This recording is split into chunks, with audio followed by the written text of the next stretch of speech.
Hey guys, it's Tabitha again. Hello. Okay, so I am back and I am going to show you an easy way to make some samples. So most people don't like to do that. And Seint does have a 30-day money back guarantee. So making samples, I mean, you're always covered at least. But for me, I am a definite try before you buy type of person. And if it comes to returning things, I'm terrible at doing that.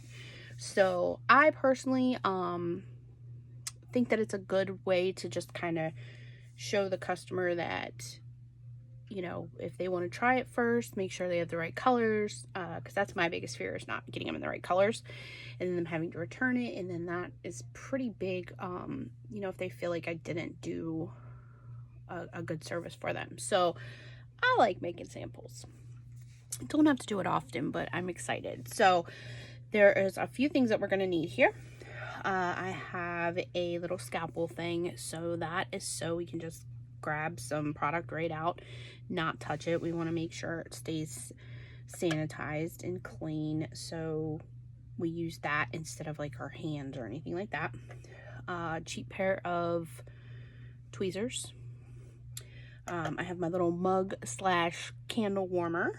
That's going to help me melt it down. Alcohol prep pads. I keep those all the time. Now, even though I clean everything after I'm done, I like to do it again before I even start, just to be extra safe. The other thing you're going to need is tins to actually put it in. So Amazon sells a ton of stuff. I happen to find these. I love it because it has the three things. And when you're doing your highlight and contour, you usually have a highlight, a brightener, or a main, a brightener, and a contour. So it's perfect for those three. I'm also making some color correcting samples for my cousin, so it'll be nice to kind of put a couple different ones so then she can kind of decide which one's going to work best for her after she tries them. And then you also need whatever colors you're going to be setting up for a sample. So I'm just going to do one because it's pretty self-explanatory and easy. But I'm going to turn on my little candle thingy right here. And the first thing I'm going to do is get these little tints out. And these, I've already kind of sprayed all of them down when I first got them.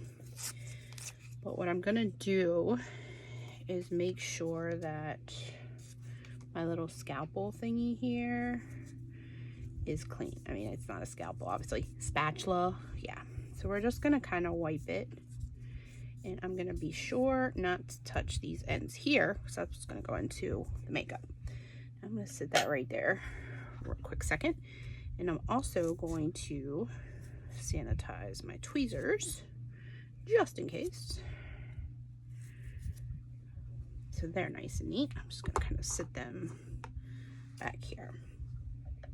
All right, so I keep a couple of these alcohol pads because I'm gonna wipe the color off after, because I am making 3 different ones.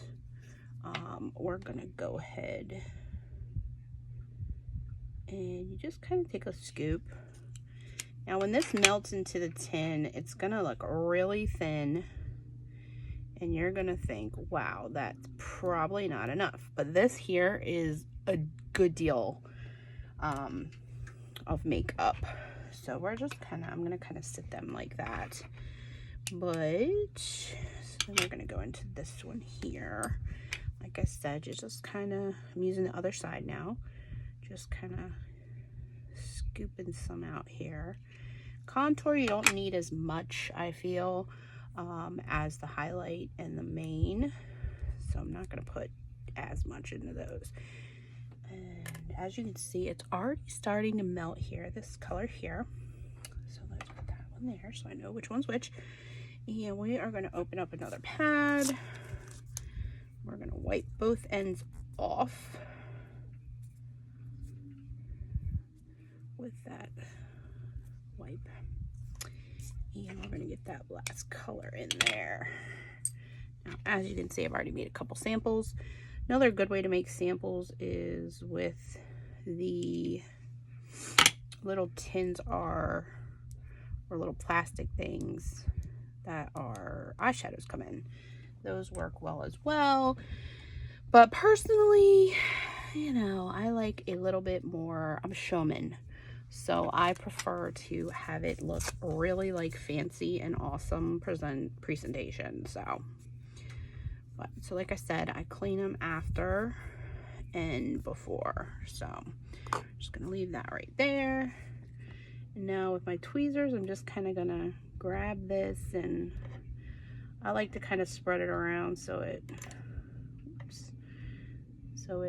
takes up the whole bottom of the tin. Now, like I said, it doesn't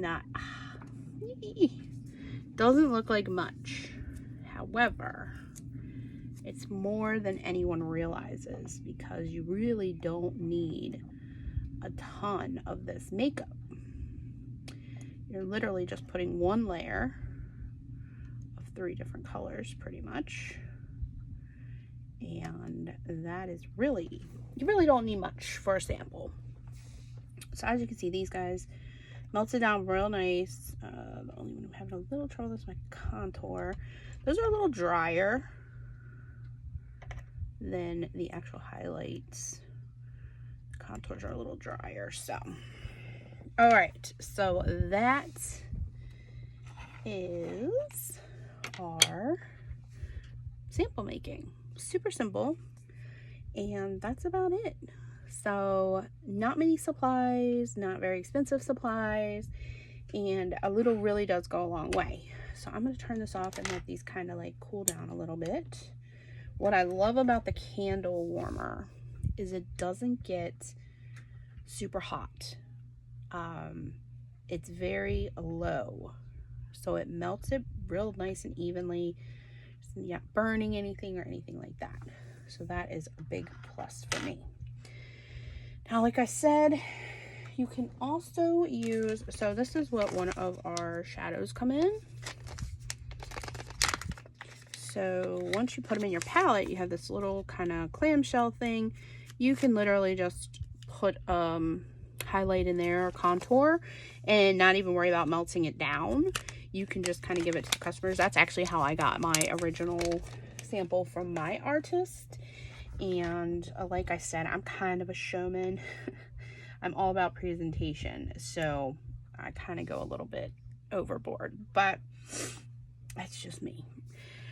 And then I'm gonna label it. I have a nice label maker, so I'll make sure I label it with what it is, contour, brightener, or a main, and then I'll also put the name of the color for them, and that way they know exactly what they're looking at and getting.